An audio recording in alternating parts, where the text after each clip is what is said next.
It's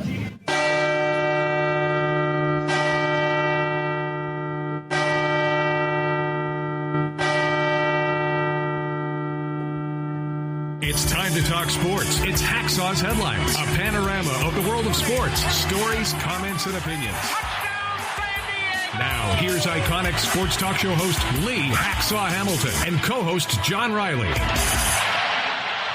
Who wants to talk sports on a July 4th holiday? We do. Good afternoon, everyone, from the DIXIELINE Lumber and Home Center studios in San Diego and in the northern Adirondacks in upstate New York near the Canadian border.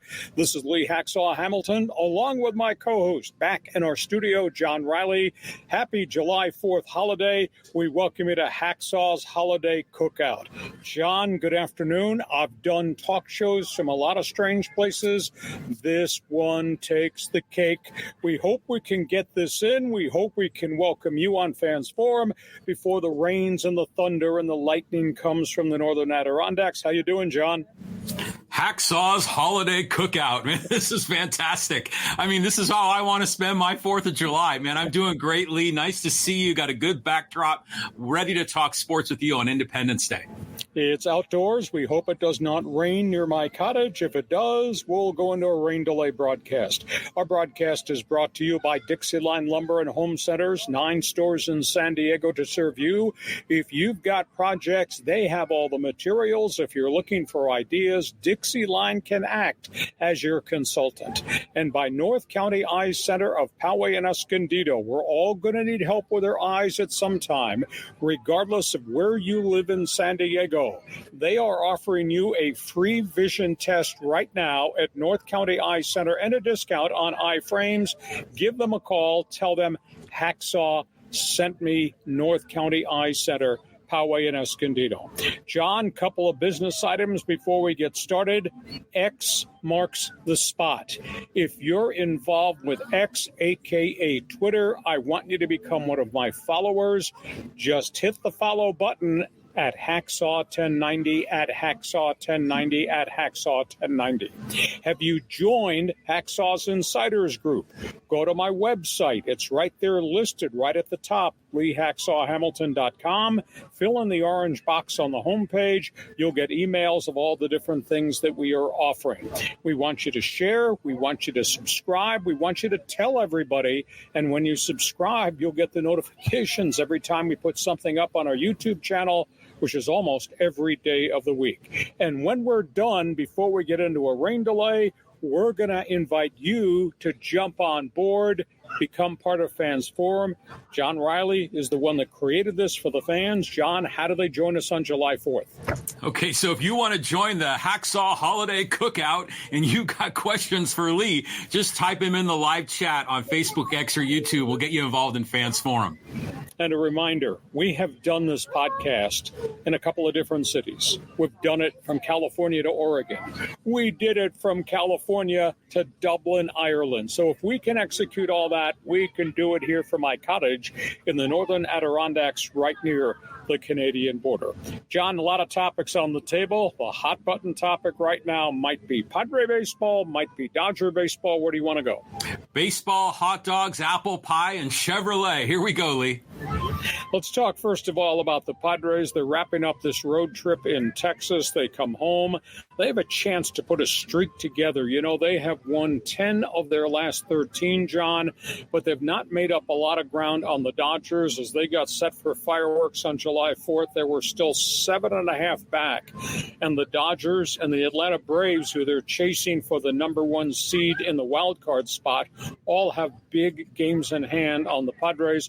So they really need to put a string together. When they come off this game in Texas, they're going to come home. They get Arizona, then they get Seattle, and then they're going to work their way towards the All-Star break. So plain and simple, they just got to continue to stay hot and hope they can close the gap a little bit on the Dodgers. That being said, I'm a little bit concerned about this pitching staff. Would the real Dylan Cease stand up Is this the right-handed version of Blake Snell? This is kind of stunning, John, what has happened to him. Dylan Cease had a 2.19 ERA in his first 8 starts with the Padres after the trade from the White Sox. Since that point in time, a 6.52 ERA, plagued by home runs, plagued by walks, plagued by the inability to get out of the 4th inning. So that's an issue right now. Can he right himself? The second issue is because they've run out of pitching, they keep sending Adam Mazur out there, the rookie from El Paso, and he struggles. He has good innings, but he doesn't survive. He's got an earned run average right now of 7.52. So I think the burning question, because we have a great unknown, we don't know when Darvish is going to be back and whether Darvish with the elbow is going to be the Darvish we knew, and we're still at least a month away, and that includes continued bullpen sessions, and that continues to also involve possible run-ups and rehab starts, how Joe Musgrove's elbow is going to react. I mean, he's been off, and he's going to be off probably another month. And then obviously we're waiting to see where Fernando Tatis is. Good piece of news. Xander Bogaerts tonight beginning a rehab assignment in El Paso, coming off the fractured shoulder. David Peralta, 2-run home run, waiting for him to find his swing. If this can cut him loose and he becomes a contributor, that's going to help this Padre team right now.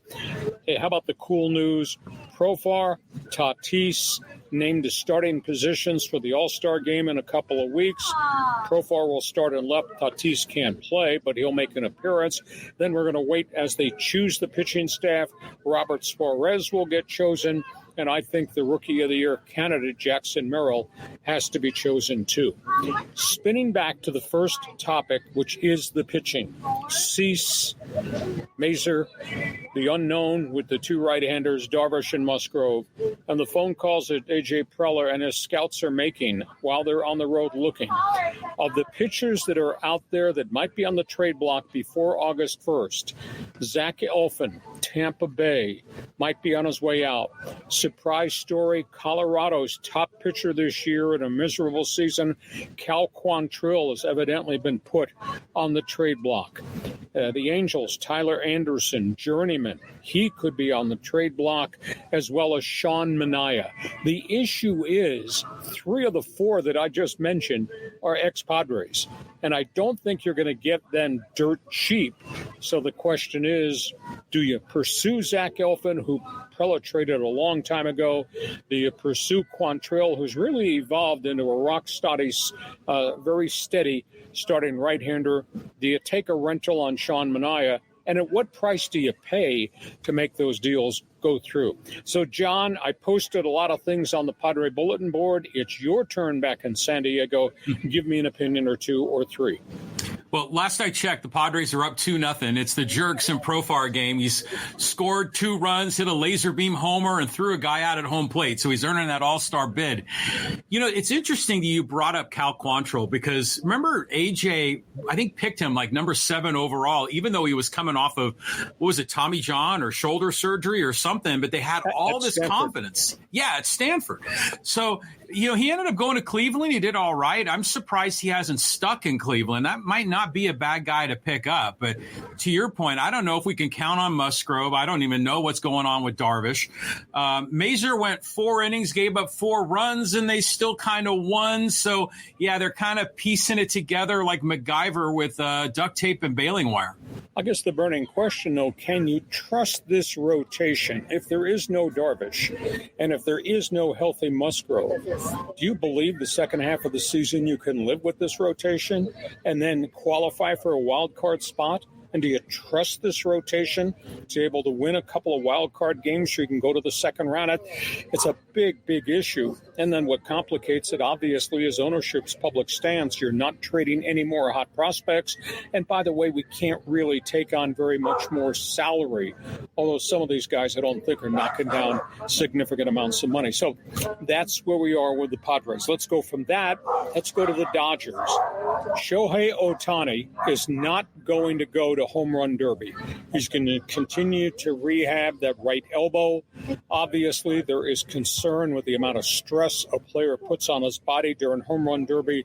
They don't want to run the risk, even though Major League Baseball just this past week changed the structure of home run derby. It'll just be the top 4 guys after their at-bats who move on. It's not going to be head-to-head competition. You're going to limit the number of pitches a guy is going to see. But at the end of the day, there's a lot of stress with these guys and the power swings, etc. Ohtani is not going to participate. Piece of good news, but it's only the first piece of good news, first step forward. Clayton Kershaw, who shut down for about 10 days with soreness in the surgically repaired shoulder, has thrown his first bullpen. He'll try to throw another. Then he's going to throw off a major league mound. Then he'll throw some batting practice. He was asked how he feels. He says, I feel okay, but let's be realistic, guys. I have an old man arm at where he is, but Kershaw has taken first step forward. Yash Yamamoto, who had the brilliant start and went down with the strained rotator cuff, is not feeling any pain. He's doing all types of weight work and stress. He's not thrown yet, so he's a ways away from being ready to rejoin the Dodger rotation. And then, of course, we talked about Preller and potential trades. You got Andrew Friedman and Brandon Gomes as general manager, and they have resources. They have assets, and they're not afraid to take on salary. The Dodgers have been in contact with the Chicago White Sox about the ace of the pitching staff, Garrett Crochet. He's got 2 years of arbitration eligibility left, but the price to get him will be steep. The Dodgers are also talking about ex-St. Louis Cardinal pitcher Jack Flaherty, who's had a siege of injuries but has bounced back and has had a really competitive season with Detroit. And they're talking to the Mets about Luis Severino, who at one time was a pretty solid pitcher with the New York Yankees. He's not been the same pitcher, but he gets guys out. He might be a back end of the rotation guy. So it looks like the Dodgers might be ready to jump in the trade market just because of the injury situation to so many of their pitchers and the great unknown about Kershaw, the great unknown with Walker Buehler, the great unknown with Dustin May. So that's my Dodger report. And John Riley from left field, what have you got to say? Well, they lost last night 12-4 to the Arizona Diamondbacks, so their pitching got roughed up. What's the status on Bobby Miller? I mean, he was down doing the AAA rehab. Has he come back to the big club? Yeah, he's made 2 starts. He has struggled. He's got no arm problems. His velocity is not quite where it was before. They're monitoring his innings and pitches thrown. He's had 2 competitive starts, but he's also had a bad inning in each of them, but he is back into the rotation. So you got Tyler Glasnow, you got Gavin Stone, who was 9-2 and had the lead last night, and the bullpen gave it up in that 12-run debacle to the Arizona Diamondbacks. And then after that, you're wishing and hoping Bobby Miller can hang in there. That gives you 3 starters, but they're as wafer thin on starters as the Padres are. So if you're a Padre fan, if you're a Dodger fan, wherever you're watching us on live stream right now, jump into the Fans Forum chat box. Give us your impressions. Are you concerned the Padres have enough arms? Do you think the Dodgers will make a trade? Because they've always been aggressive at the trade deadline to add depth to their pitching staff. So that's the baseball topic on the table. John, we go from that. We're talking hoops. Talking hoops at the Hacksaw Holiday Cookout. Okay, here we go. Let's talk Lakers.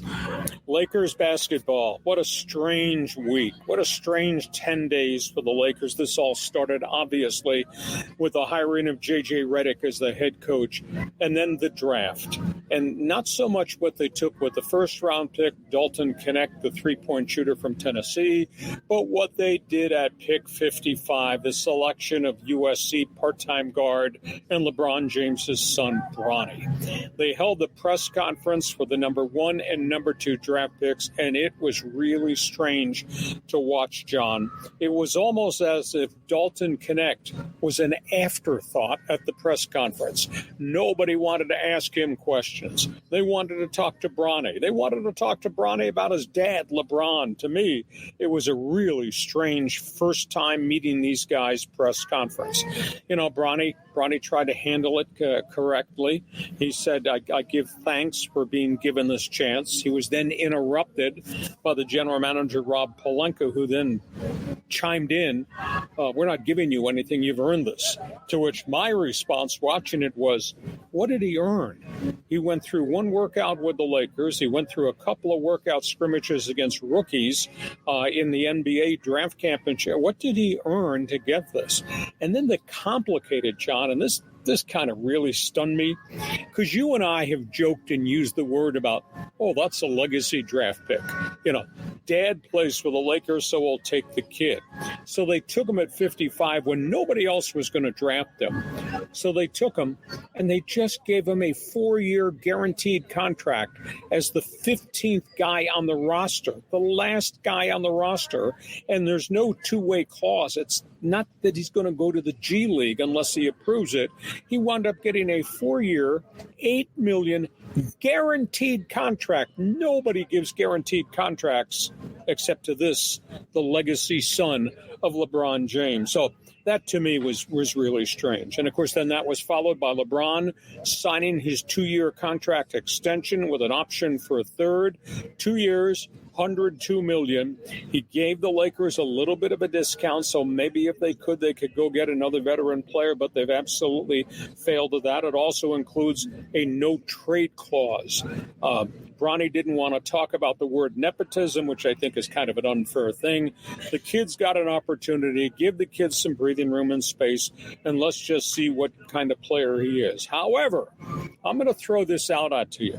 You and I have critiqued and analyzed Rob Pelinka's job as general manager, and obviously he's tried really hard to find the right fit of veteran players around LeBron James, and it hasn't really happened. And here we are. I thought this week, this drives home the point. Does he really know what he's doing? Rob Pelinka, John, gave opt-in clauses to virtually all the free agents he signed the last year and a half. All these guys that sit on the bench that are part-time players.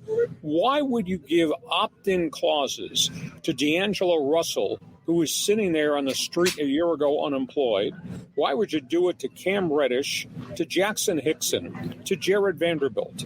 What's happened is all 4 of those guys opted in to continue to get paid rather than go out on the open market. And by opting in, they grabbed what was left in the Lakers' salary cap by the throat, and the Lakers have no money. I mean, it's absolutely stunning. Why would you give journeyman on the street guys, not stars, why would you give journeyman on the street guys opt-in clauses that could paralyze your salary cap? And all 15 of their roster spots are now slotted. If they try to get anybody else in here, they're going to be over the luxury tax. And they're right now at $188 million, which is a stunning statistic for a team that annually now has become a play-in team in the NBA playoffs. Now, where do they go? The last name out there that they're trying to get access to is DeMar DeRozan. Tremendous veteran guard, but he's age 34. He's with the Chicago Bulls. But Chicago wants to do a sign and trade. Chicago wants one of the Lakers' number 1 picks. Chicago doesn't want any of the riffraff at the back end of the roster. All those guys that opted in, the Bulls don't want any of that. DeMar DeRozan would like to come, but the only way the Lakers can add him is they got to subtract salary, and they got to find a third team that's willing to take some of this riffraff off the Lakers roster. And the depth of the story involving the failure to get Klay Thompson. They met with Klay Thompson last Saturday night. They thought they had a gentleman's agreement that they would work a sign and trade with Golden State to get him. Went back to the Warriors on the weekend, and the Warriors said, we want your number 1, and we want something else. Or the Lakers are not trading Austin Reeves, and the Lakers are not trading Rui Hachimura. And Golden State says, we're not taking on any of that other money. We're not taking on any of those other guys that sat on your bench all season. The whole deal fell apart. And then Golden State wound up doing a 3-team deal to put Klay Thompson in Dallas that also involved the Charlotte Hornets and a flip-flop of draft picks. So that's a great headline you just posted. Lakers, have they improved? As I'm sitting here during my holiday cookout and you're sitting back there getting ready to have hamburgers and hot dogs, I don't think the Lakers improved at all, and now they're paralyzed because of the salary cap. So, John, that's a summary of where the Lakers are. You tell me your reaction to all those different topics on the table. Well, first of all, the Bronny James thing, I mean, that is the very definition of privilege, right? With LeBron and everything that he's getting, you get his kid there, no trade deals, everyone's locked and loaded on their contracts. That's definitely a privilege thing. Pelinka going all in on LBJ and the family. I like the way the Warriors kind of stuck it to the Lakers there. I mean, this is their rival, their inter-division rival. And yeah, they want to get a lot for Klay. They're not going to give Klay away, especially to the Lakers. So the fact that he ended up going to Dallas is probably just as good. But I kind of thought Klay was destined to be a Laker. And, you know, you've got the situation where, yeah, they could make a run at DeMar DeRozan, and there's also potential, although a lot of other teams are in on Utah Jazz, big 7-foot shooting forward, Lauri Markkanen. But the problem is you've got to give up a number one. And the other thing is, does the other guy want to take any of your other players because they've got to shed payroll? So I think they're paralyzed, to me, is the right word. Okay, we go from the Lakers. Let's talk about the other team in Southern California, John. Yeah, the Clippers, and they just traded Paul George. I mean, what are they going to do to kind of replace him right now, Lee? Well, I think the biggest question, good posting right there, how do you replace Paul George? And by the way, they didn't trade him. He opted out. He jumped as a free agent. He didn't even give them an opportunity to opt in, and then as part of the opt-in, allow him to be shopped somewhere else. So he really walked away. He signed a 4-year, $212 million contract. The big issue with Paul George, and we had talked about this before, they refused to give him 4 years guaranteed.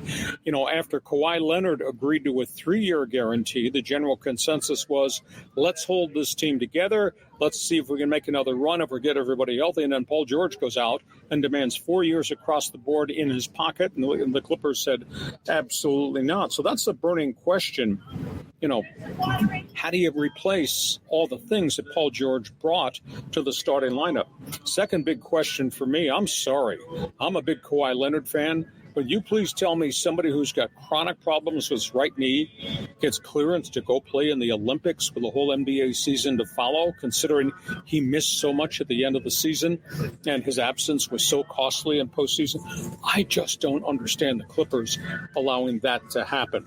Next thing on the horizon, Russell Westbrook opted in to stay another year, but there's an agreement that he's going to be traded.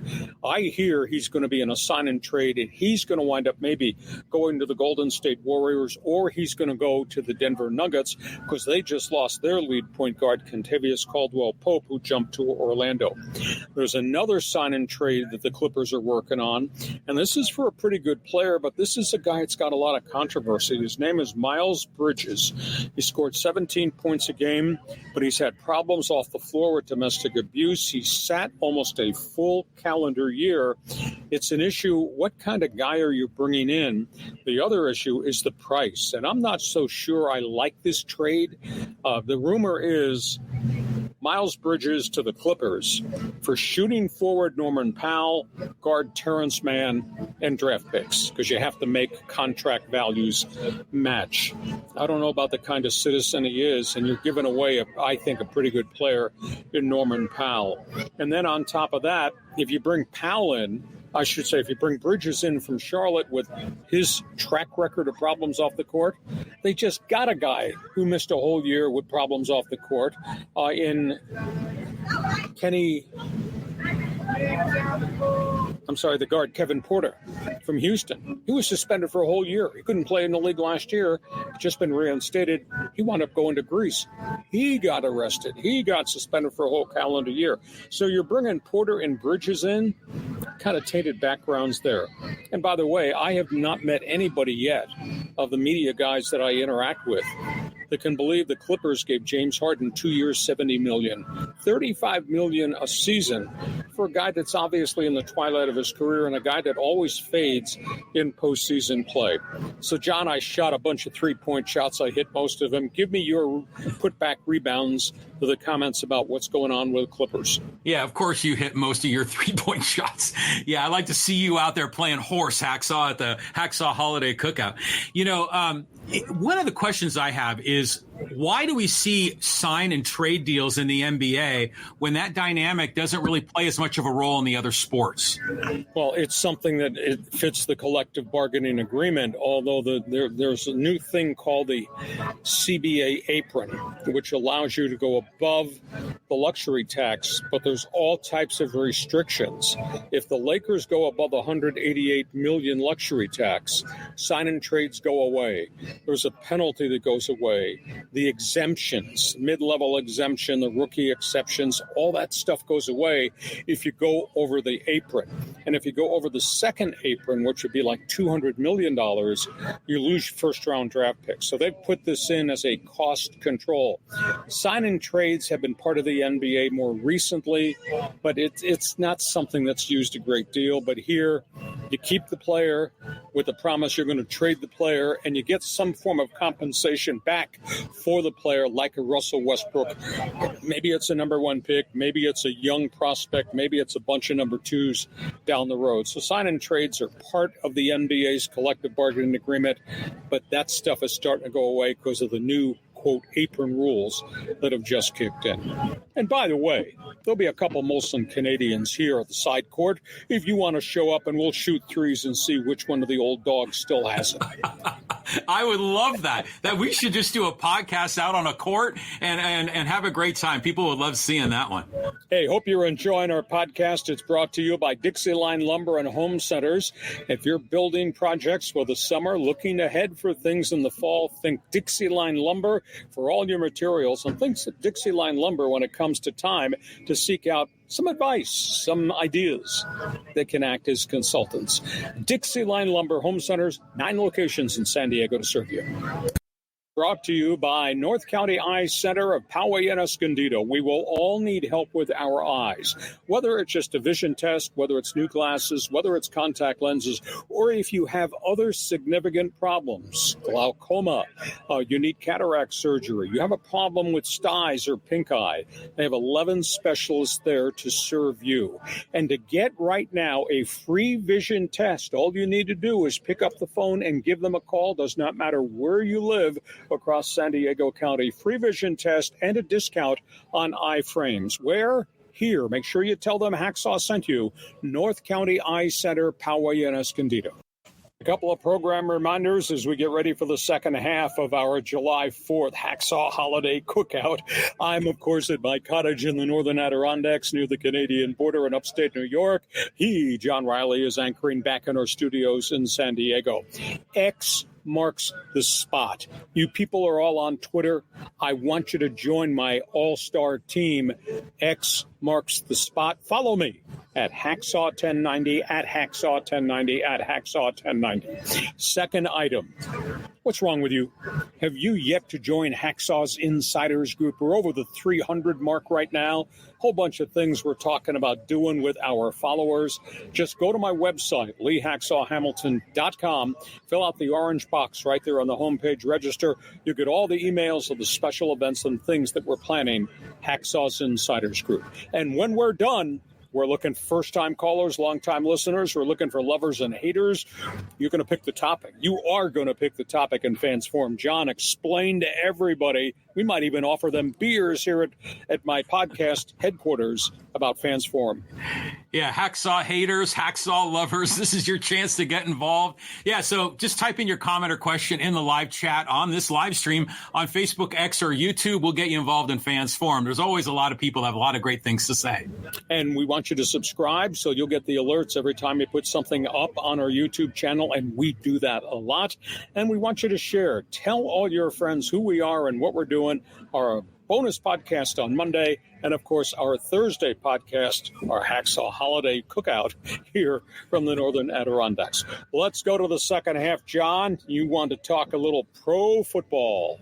Yeah, pro football. We've been talking a lot about the NFL Sunday ticket lawsuit, but there seems like there's things going on with the Raiders and with some of the Pac-12 teams. Yeah, let's talk first of all about the situation with John Gruden. You know, John Gruden lost his head coaching job while with the Raiders because of emails that he had written criticizing Roger Goodell, the homophobic comments, etc. He made those emails to Bruce Allen, the former president of the Washington Commanders. They all got fired. Well, he has sued the NFL. He has charged the Goodell and the NFL league office. It's the one that leaked all the emails to public that got him fired. Well, they filed a lawsuit. It went to the Nevada Court of Appeals. They threw it out of court. They said, you were an employee of the Raiders. You know the collective bargaining agreement. If there's any dispute about contracts, it has to go back to arbitration, NFL arbitration. And guess who is the arbitrator in the arbitration cases? The guy that's being sued, NFL Commissioner Roger Goodell. So that's where we are with that situation. This is going to take forever. By the way, there's $60 million still owed to John Gruden because of the termination of his Raider contract. The second item is about the death of the Pac-12. We've talked extensively about that. And, of course, going forward in the fall, there'll be only two teams left. It's now the Pac-2, Oregon State Beavers, Washington State Cougars. Well, as they reached the end of the line with the Pac-12 conference that went back to 1915, there was an enormous amount of money in the pot in the Pac-12 coffers, and they had to determine who was going to get that money, what share would go to the teams like USC and UCLA who left to go to the Big Ten, Oregon and Washington, or the schools that jumped, the corner schools that wound up going to the Big 12. There's $255 million that was left behind in the settlement. Oregon State and Washington State jointly are operating the Pac-2 conference for 2 years. Well, those two schools have now decided of the $255 million, they're going to take $40 million apiece because of the damage done by the death of the Pac-12. The $40 million to the Beavers and to the Cougars will go to replace the TV media money they lost. The rest of the money is going to be put into a reserve. And in 2025, I think it's about, I want to say it's $170 million that will be left.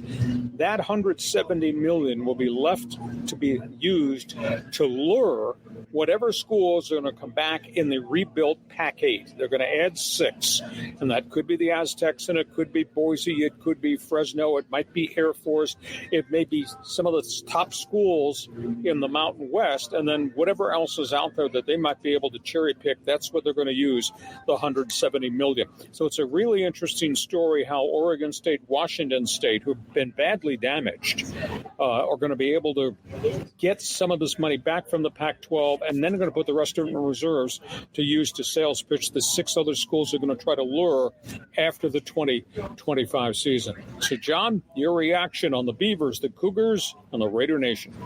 Well, I'll tell you what, that plan sounds like a good deal for the Pac-12. I mean, the Beavers and the Cougars get a little relief, from all the chaos that was surrounding them.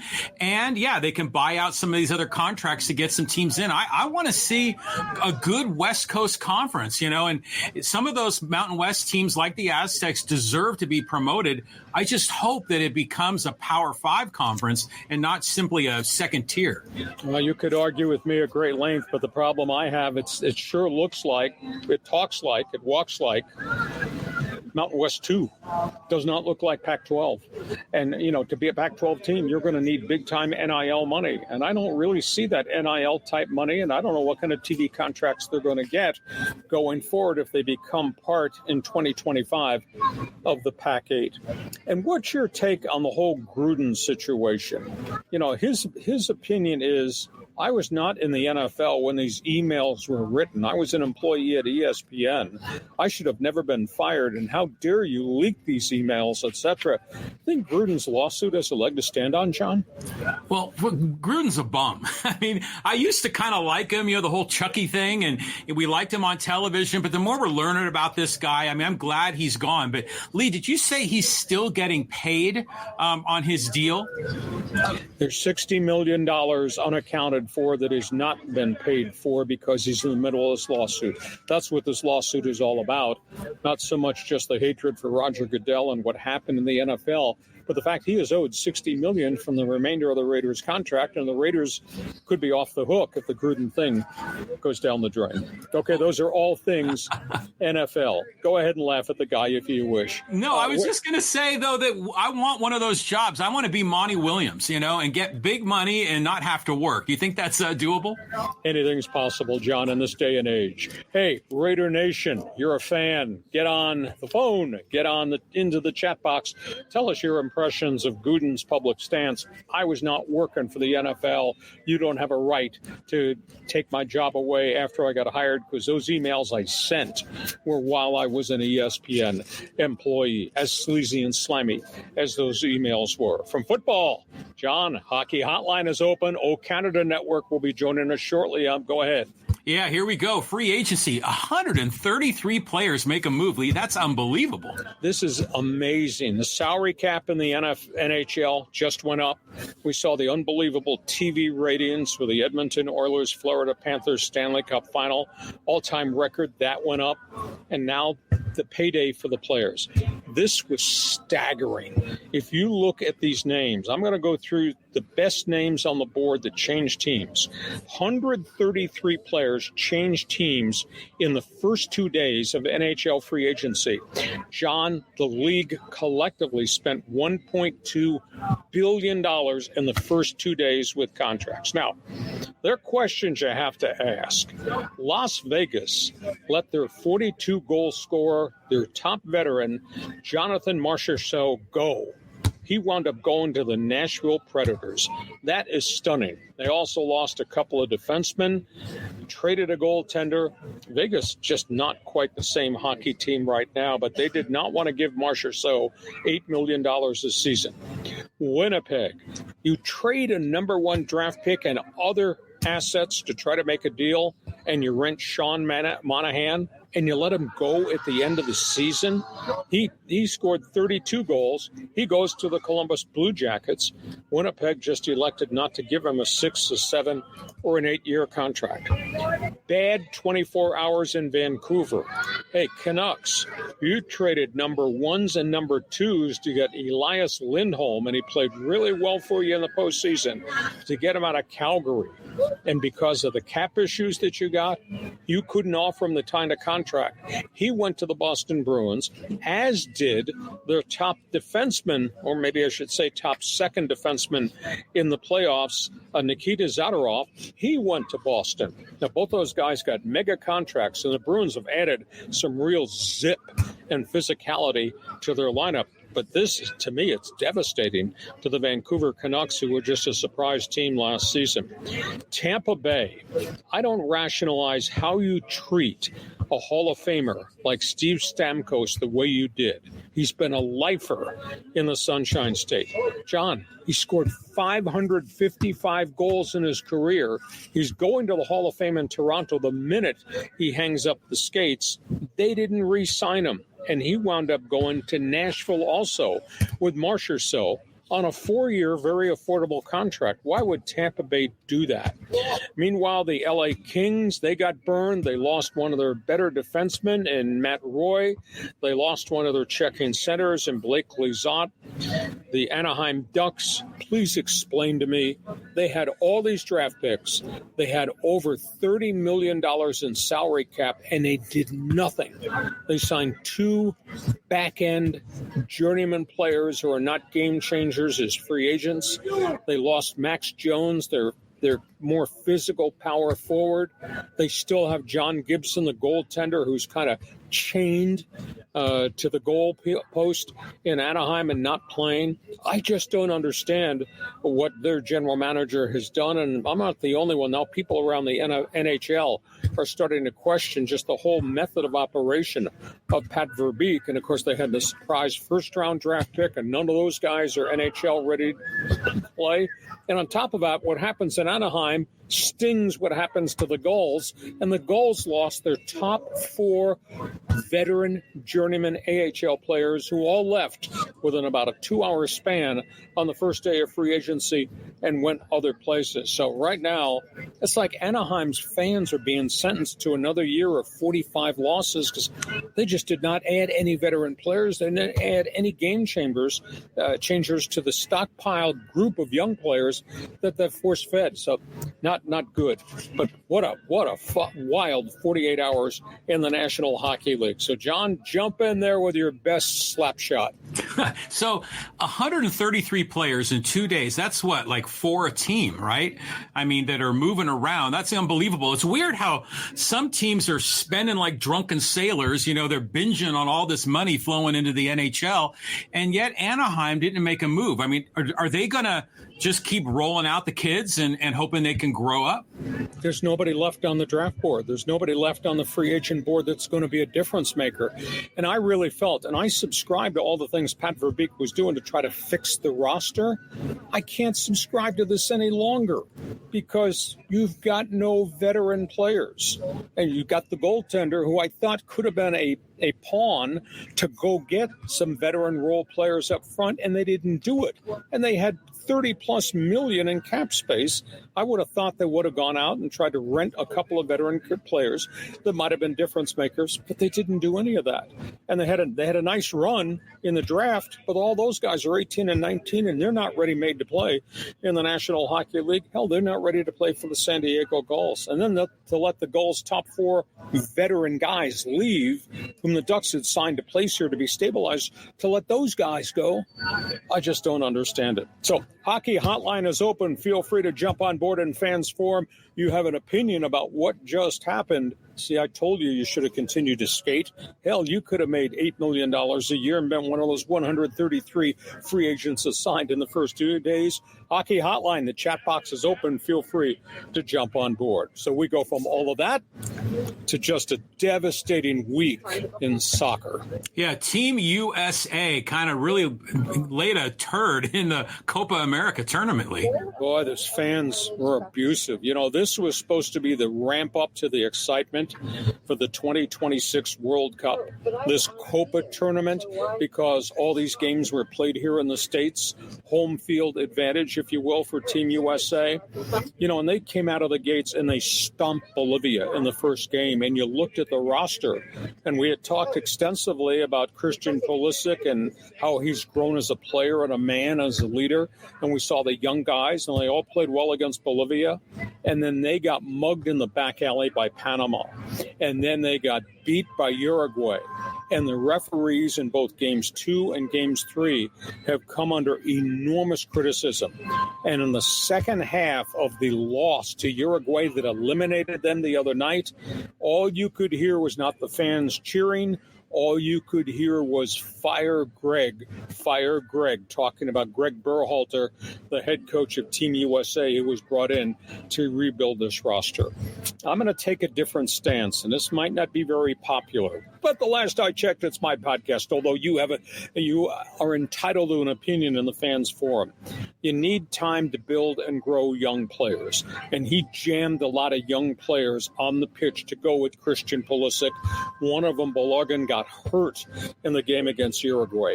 So that's a big issue there. Secondly, he went with a lot of younger players on the back line. John Brooks is not there. A couple of the other veteran defenders were not there. And then Matt Turner got hurt, got dinged up with a leg injury in the Uruguay game. And then to compound it, and this is not going to be a bailout excuse, but I really thought that they got screwed by the officiating in Game 2 and in Game 3. There were 28 fouls. Pulisic got mugged, and yet hardly any yellow cards, no red cards against the opponents. I mean, you talk about the shin kicking, and you talk about the elbows and the forearms. Pulisic just took a battering, and they did nothing. And they had to restrain Pulisic at the end of the game against Uruguay because he stormed to the referee. Uruguay was allowed to score a goal on what looked like a really blatant offside, and they went to VAR, video assistance for the referee. It showed the Uruguayan player was offside, and the judge from Peru, the referee from Peru, allowed it to be a goal. Pulisic confronted the referee at the end of the game, screaming at him. And then Pulisic, who I think is going to get fined by FIFA, Pulisic turned, pointed to the Uruguayan huddle where they all were celebrating. He told the referee from Peru to go celebrate with Team Uruguay, who gave them the victory. So now there's going to be a review as to whether Berhalter is the right coach. I think you got to stay the course. I just don't think you can be firing coaches after every international tournament. Granted, they haven't done well against the top-rated teams for FIFA, but this was a rebuild. So you got Pulisic as the cornerstone. You got Tim Weah, who got thrown out of game 2 because of a red card, as a cornerstone. You've got Reyna. You've got Balogun. You've got other young guys. They got to grow. And by firing the coach and bringing somebody else in different with a new system, I just don't think is the proper move. But at the end of the day, we thought this would be the launching point for 2026, and instead it became a roadblock, although I tend to think the referees had a lot to do with what happened in the Game 2 loss and what happened in the ugly decision to allow Uruguay to score a tainted goal. John, your turn. Yeah, well, I mean, it's always a bad look to bang on the refs, but yeah, that was a legit offsides, that should have been caught with the VAR, but it wasn't. Even Team USA looked, even in the win against Bolivia, they still seemed underwhelming. I think they won 2-0, but it should have been like 4-0 or even more than that. But those last 2 games against Panama and Uruguay were so physical. And I just it was like watching an NFL game or a rugby. It was unbelievable. But in my opinion, you stay the course with Berhalter. You put the blame on the players. They've got to be able to execute out there. You can't blame the refs. That's a bad look. And what do we got? We got one more international tournament in 2025, and then in 26 it's the World Cup. Well, they got time to grow. I just don't think they should blow this thing up at this point in time.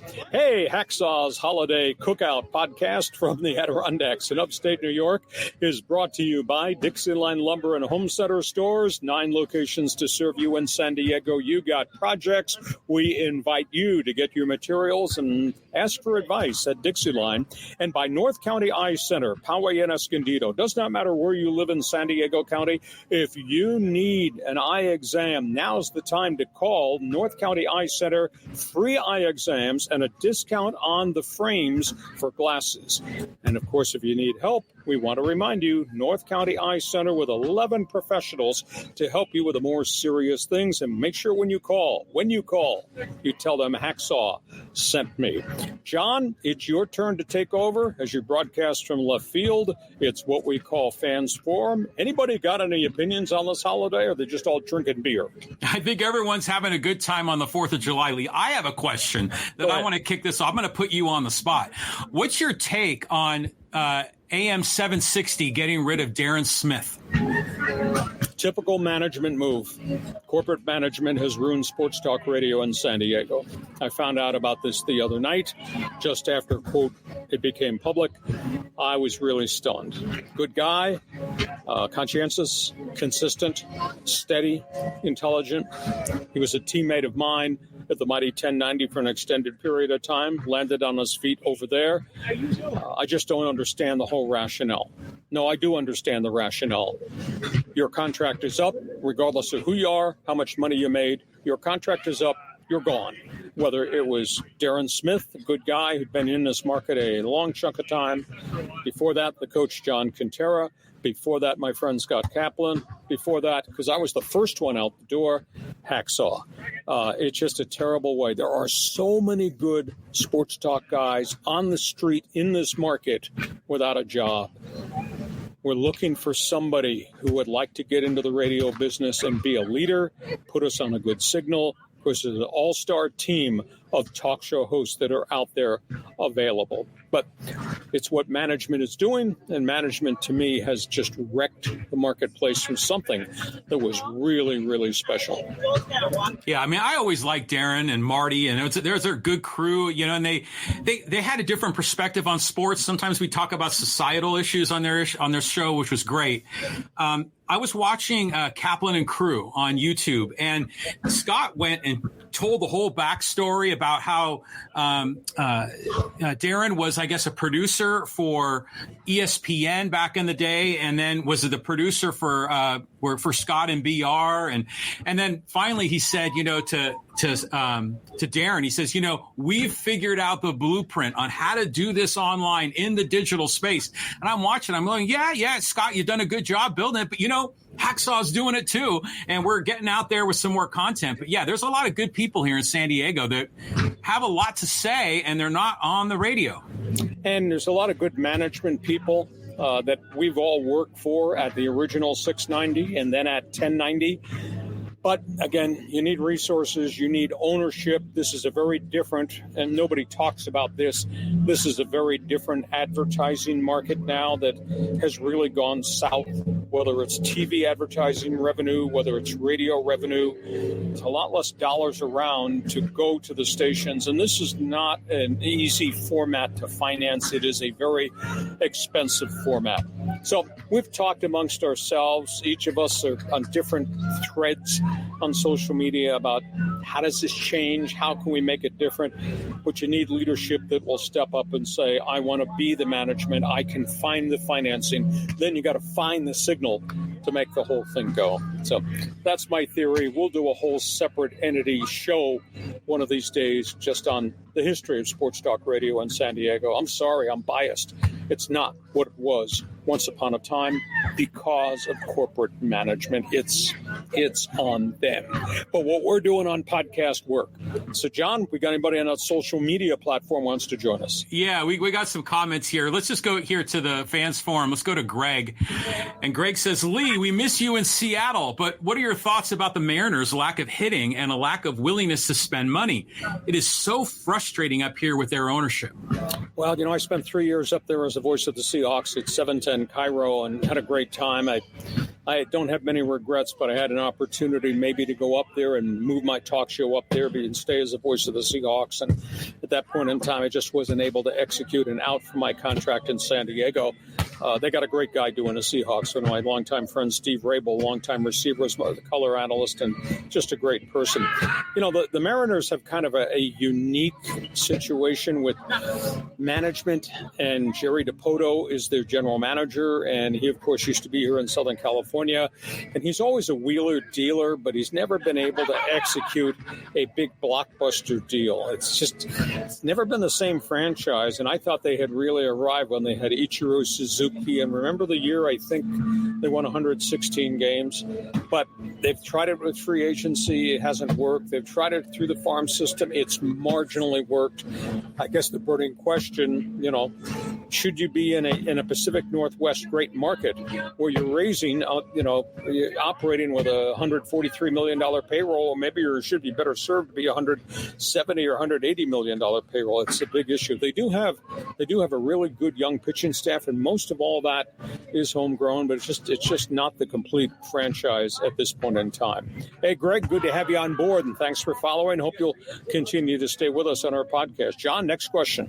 Okay, let's move on, and this is from Steve talking about the NHL. There's like 3 parts, but the first one is, I can't believe how many players are moved around. The NHL has become the NBA. Everybody chasing the money. Everybody's trying to make $8 to $9 million a year. Now, that being said, remember, this is all a byproduct of the collective bargaining agreement. As the gross revenues in the NHL have gone up, the amount of money that goes into the players' pool goes up. And that's why suddenly you've got 5, 6, 7, and in some cases 8-year contracts that are averaging $7 or $8 million a year. The money is monstrous, but they can afford it just because of the sellouts and because of the TV contracts. So things have really changed in the NHL. It has caught up to the NBA, which has caught up, obviously, to the gross revenue in baseball, although nobody has caught up to what the National Football League is doing. Yeah, Steve goes on to say, Nashville looks good, but I still don't like him winning the Stanley Cup, and the Ducks are a mess. Get rid of Verbeek. He's an idiot. Well, Pat Verbeek has been given a chunk of time to clean up the mess that he inherited. And, one of the problems, John, and this is every club, just look up the road. This is happening with the LA Kings, and it's happened other places. When you win, and if you win a Stanley Cup, everybody's contract that comes up wants big money, and these guys are getting the big money. but they're getting it on 4 and 5 and 6 year contracts. Well, those guys get older and 5th and 6th or 7th, 8th year contracts, and suddenly you're on the hook, and you're going to have to hit the reset button, which means you're going to have to eat contracts, get rid of players, go try to rebuild it through the draft. It takes time. But the Ducks have been down for such an extended period, and they've drafted fairly well. They've force-fed their kids, but they don't have enough veterans around them. I'm sorry. I'm sitting here really disappointed in Verbeek, and I'm disappointed because that impacts the San Diego Gulls. If they're letting guys go and they're not signing veteran guys to help the Gulls, and you're taking all the draft picks and sending them to Anaheim and force-feeding them, it's not a good situation. Hey, thank you for the hockey hotline call, John. We move on. We move on. Okay, let's go talking to some of our social media comments, and let's go here to Willie Mays' comment. This is from PADRES-06. He says, "I've grown to love your work, good sir. You only speak the truth, and it is legit. Rest in peace, Mr. Mays." Well, say hey was really something. You know, the morning he passed, I was thinking about my career in sports talk radio, and I interviewed all those great players of that era. Those guys were my heroes. There was never, ever a phone number I wouldn't call to try to chase a guy down. And the names just came rushing back to me. I interviewed Willie Mays. I interviewed Henry Aaron. I interviewed Mickey Mantle. I interviewed Sandy Koufax. I interviewed a lot of the boys of summer, the old Brooklyn Dodgers, before they passed on, the Duke of Flatbush, etc. And I just thought back to that and thought how different all those guys were. And that was the golden era of baseball, and those were really, really special people. So Padres-06, thank you for the compliment. I hope you'll continue to join us every week. Follow my website, and I respect those guys of yesteryear. John? Yeah, say hey, Willie. I mean, that guy was like a baseball god when I was growing up in San Francisco. Hey, let's switch over here to Noble Michael and talk about Padres. He says, "This is getting old, Hacksaw. Just remember where we were before Preller. Look at those seats we're filling and how exciting baseball is in San Diego. I'm a happy fan when you put things into perspective." Well, happy camper. And, I always I remember the first conversation I had with Peter Seidler when he came on board as owner, and I said the same thing to Ron Fowler. I said, I understand what the Padres were, and sometimes they had great seasons under John Moores and the late general manager Kevin Towers, and prior to that they were a small market, and I didn't agree with the fire sales, but it wasn't my dollar that was being spent. At the end of the day, this is a great baseball market, and these guys have now proven it. If you put a great team on the field on a fairly consistent basis, and you add into the mix that our community is a melting pot of people from everywhere else. Red Sox fan will come see when Boston plays here, Giant fan, Dodger fan, Yankee fan, Met fan, Pirate fan. They'll all show up wearing their gear. So we have the potential to draw more than 3 million and sell out if you give me a good product. And they have collectively given this city a good product. Now, have they overspent? Yeah. Is the payroll really high? Yeah. Is there much more money that can be squeezed out of this market? I mean, they've raised ticket prices 38% in the last 3 years, John. That's an awful big hike. And is there much more advertising money that you can squeeze out of this marketplace? I don't know.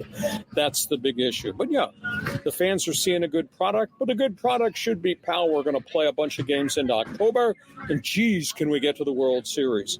And as much as I subscribe to all the things that A.J. Preller does, boots on the ground, scouts and all that, understand this. In 9 years, he's given us 3 good months of baseball. 3 good months.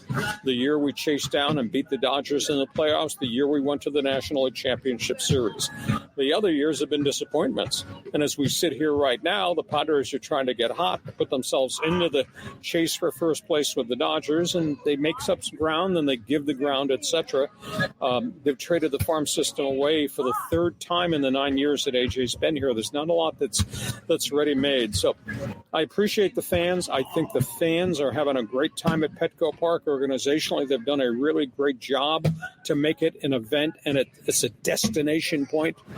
But, pal, I want to see a World Series game at Petco Park, and we haven't seen that in a long period of time, dating back to the John Moores, Larry Lucchino, Kevin Towers era. And I just don't know if there's much more money that can be wrung out of this marketplace the way they're operating the franchise right now. I don't know if that makes sense, John. That's my spin. You're the fan in left field. Go ahead.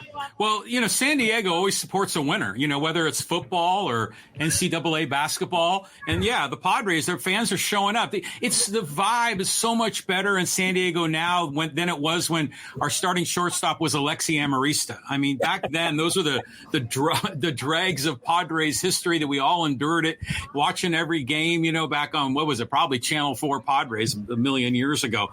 But I tend to agree with Noble Michael. It's way better, but we're not at the top of the hill. It's kind of in sight now, where it was an impossibility 10 years ago. Well, it's there, and I think that's the cool thing about it, is they do put on some great shows at Petco.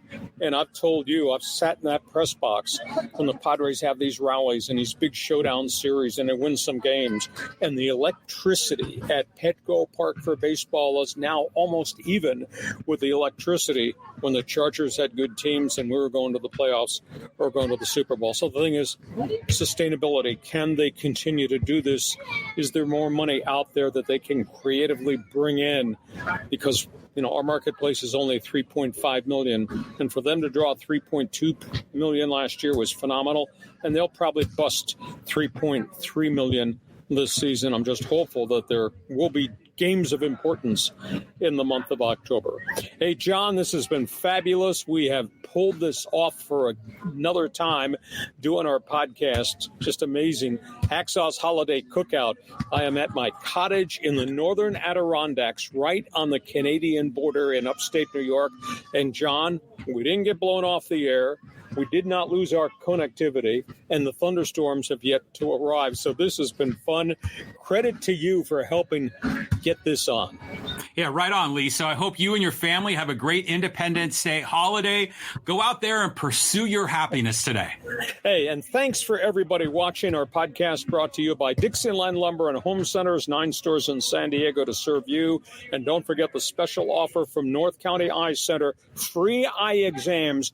Call and make an appointment regardless of where you live in San Diego County, and tell them Hacksaw sent you in for the free eye exam. John, happy July 4th. We'll be back in the studio next Monday for the Bonus Monday podcast at 1 o'clock. And to all of our followers, thanks for joining us on Hacksaw's Headlines. Happy July 4th holiday. Join us again for Hacksaw's Headlines on YouTube, Facebook, and Twitter. And find the audio version on your favorite podcast apps. For more content, go to LeeHacksawHamilton.com.